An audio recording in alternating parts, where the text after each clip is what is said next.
Internet! This past weekend, me and some friends went river tubing for the first time.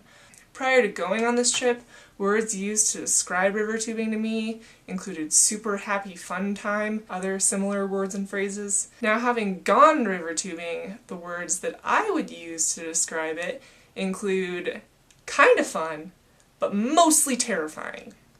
It should be known that I'm pretty much afraid of everything. I don't think these people deceive me on purpose. I think that because I hail from a state with an outdoorsy reputation, people assume that I'm some sort of mountain warrior slash conqueror of nature. However, my general lack of coordination and timid nature really don't allow for that. For example, one time I went camping with some friends and they said, "Hey, want to go on a quick hike?" And I said, "Sure, I love walking around in the wilderness."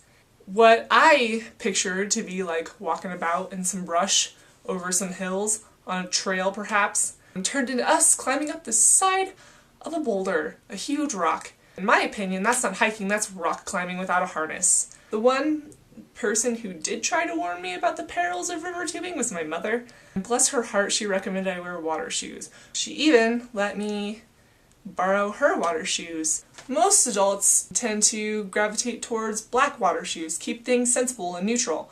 My mother, however, sprung for these babies straight out the 90s. These shoes are probably 10 to 15 years old minimum.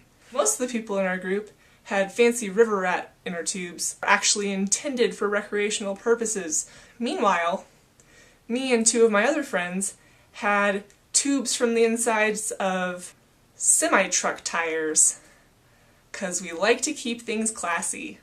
To be fair, there was a guy floating down the river on an air mattress, so we were in good company.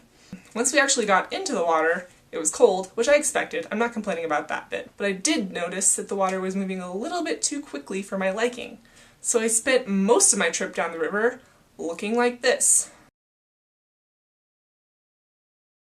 Meanwhile, to really boost my ego, to the sides of the river were a lot of small children, splashing and playing, laughing, having a great time, not at all terrified, like I was. Overall, I fared pretty well. That is, after I learned proper body positioning. I had my butt a little too low and took a few rocks to the spine. But yeah, overall, I didn't die, didn't drown, didn't hit my head on a rock. Thanks, nature! I really know how to wrap up a story, don't I?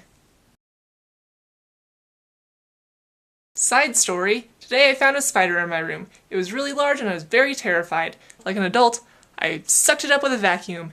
Then I was concerned that it might climb out the tube, because spiders can do that.